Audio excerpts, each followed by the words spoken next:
Turns out that doing loose cannons on real people and events is kind of a bummer. You know, because the world is sad. Speaking of which, let's talk about Marilyn Monroe. A kiss on the hand may be quite continental, but... Glamour icon, tragic cautionary tale, attributed quoter of shitty Facebook memes that there is absolutely no evidence that Marilyn ever said that. People stop spreading this. God damn it, no. No, stop it. This is a made-up quote. Stop attributing it to Marilyn Monroe. But it is pretty telling. People are more interested in the idea of Marilyn Monroe than in the person that she actually was. A construct, if you will, that people make up to be more relatable.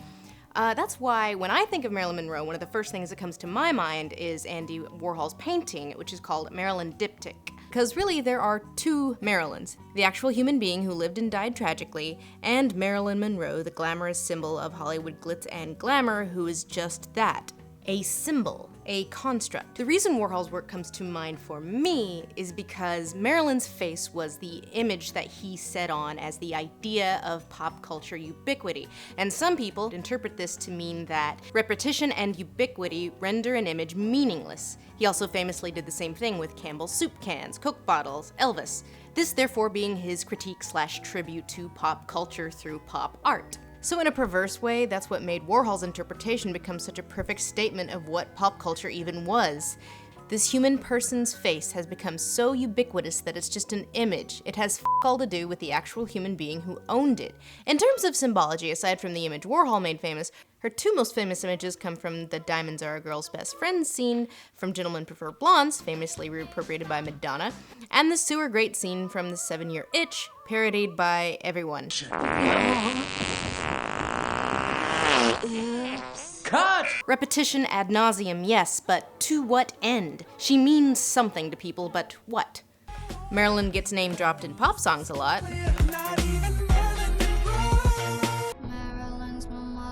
But the most famous pop tribute to her is Candle in the Wind. Seems to me you live your life like a candle in the wind. And this one kind of sets that tone of trying to separate the symbol that was Marilyn Monroe from the person who was Norma Jean Mortensen or Baker or... So I find that pop culture depictions of Marilyn Monroe tend to want to reconcile this dichotomy, this split between the icon of Hollywood glitz and glamour and a troubled young woman who never really learned to connect with anybody, in no small part because nobody ever really learned to connect with her. The song lyric was adapted into a low-budget movie called Goodbye Norma Jean. Prove it! Prove what he said! You owe me that! It holds a yikes rating on IMDb, and there are a surprising number of low-budget Marilyn biopics. There's also a few about her relationship with the Kennedys and how her death was like a false flag or something, and there's all sorts of like some truth or nonsense. Yes, there are Marilyn truthers, shock, I know, but we're not going to get into that. So, before the 90s, it was mostly biopic stuff, but then VHS became big, and with it, direct-to-video schlock. My favorite of this group is a film called Marilyn Alive and Behind Bars, which is exactly what it sounds like. I'm Marilyn Monroe. I thought she died. That's a lie. It took place in the present day of 1992 when Marilyn was in her 60s or so, but still looking good. Basically, her death was faked by the studio to commit insurance fraud, but they kept her alive for some reason. And also there are mind control scientists. They insured my life for millions of dollars, and then they murdered a lookalike Marilyn Monroe and left her in my bedroom. Did you ever think that maybe there's more to life than being really, really, really ridiculously good looking? She also looks the same as she does in her publicity stills of old, because I guess Marilyn went to all this effort for 30 years every day without changing a thing. You know, getting a haircut, and the mad mind control scientists even gave her hair bleach. Nice. There was another one of these called Netherworld, and that featured a zombie Marilyn. First I was alive, and then I was dead. And now I'm alive again. Classy. There was one woman in the 90s named Susan Griffiths who seems to have built an entire career out of being a professional Marilyn Monroe impersonator, and she pops up a lot. She first appears in a 1991 made-for-TV movie called Marilyn and Me, which is basically a precursor to My Week with Marilyn. She pops up again in an episode of Quantum Leap, where Sam quantum leaps into Marilyn Monroe's chauffeur right before she dies. The premise of this show is protagonist Sam quantum leaps into different people's lives/bodies to do destiny things, and he's a nice guy who wants to help, so it's sad that she's destined to die young and tragic, but hey, at least he puts it off by a couple months. Are you telling me that I saved her life so she could be in one last picture? But what a picture. You know what? No comment. Here Griffiths is again as a Marilyn impersonator in Pulp Fiction, and yet again in the short-lived TV series Time Cop. Actually, I was hoping to get a little advice from you. Which I didn't know existed either. Harmony Korine made a 2007 film called Mr. Lonely that takes place in a commune of celebrity impersonators. These guys have no real identity outside of who they're impersonating, so in this film she's just Marilyn. And Marilyn has a bit of a love triangle with Charlie Chaplin and Michael Jackson, and eventually hangs herself. Harmony Korine. Yeah, I have zero thoughtful insight into this filmmaker. If you want that, you should go watch the Brows Held High episode. I'll be playing Grushenka. Can you spell that? Sure. Can you? My Week with Marilyn is the highest profile of the recent adaptations, and it's aight. Michelle Williams is great, despite Eddie Redmayne's performance that frankly made me think we'd never see this guy again. This one documents the tense production of The Prince and the Showgirl, which was a real movie directed by Laurence Olivier during her time while she was married to playwright Arthur Miller, who wrote The Crucible. God, she had a weird life.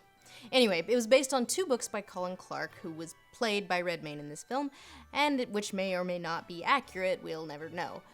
When you sing happy birthday to someone you love, or see diamonds you wish were all free. The same year, there was a short-lived NBC drama called Smash, in which a Broadway musical based on the life of Marilyn Monroe is produced, riding that Glee wave for adults, I guess. This show was more about intercast drama than about Marilyn, but Angelica Houston was in it. There's a 2012 feature in the vein of Movie 42 called Inappropriate Comedy, and here she's played by Lindsay Lohan. Lindsay Lohan plays a Marilyn-alike in an app where the viewer gets to look up her skirt. And that's the app. That is inappropriate. See, it's called Inappropriate Comedy because it's an app and it's inappropriate. Burn everything. Lana Del Rey did a Kanye-style short film out of her album Born to Die called Tropico that features her and that albino model dude I see on Tumblr sometimes as Adam and Eve, John Wayne as God, and Marilyn Monroe and Elvis as... Marilyn's my mother, Jesus is my bestest friend. Kind of ties back to that Marilyn the Spirit Guide thing. Lana Del Rey loves to romanticize and appropriate that drugged-out starlet persona, so okay. And I find this interesting because when you look at the likes of Lana Del Rey and Megan Fox and how they kind of want to emulate her, I mean, it makes sense. And I know Lana Del Rey is pretty out there, but I think she does kind of hit on something with the way that we deify our pop culture icons. Monroe's image was recently acquired and is now managed by Authentic Brands Group, a business which specializes in owning and managing dead celebrities. So now this image of Marilyn Monroe that has become almost folkloric is now a company's intellectual property. And that's how she's come to be codified in post-Marilyn interpretations. Marilyn is the symbol, a symbol of dying young, a symbol of Hollywood glamour, a cautionary tale, whatever, and Norma Jean is the person. And there's almost this sense of nascent guilt, the way she was objectified and dehumanized in life, ultimately leading to her death. Not that that necessarily redefined the way we relate to celebrities. The idea of her is relatable, but it's still kind of a brand, hence her being misquoted so much. Which is kind of funny because I think the real Marilyn would take umbrage with that. Here is a real quote. If I'm going to have that kind of influence, I want to be sure it's because of something I've actually said or written. So Marilyn has all this influence now as like an image macro and a soundbite, but most of it isn't really hers. Sadly poetic. Speaking of sad, I promise I will have the next episode out soon. Thank you all to the patrons who make this show possible, and also to my researcher/AE, Elisa Hansen. You can vote for the next episode in the link below, and I will see you next time. Soon, I promise. What's 5,000 times better than A Candle in the Wind? This song is called 5,000 Candles in the Wind.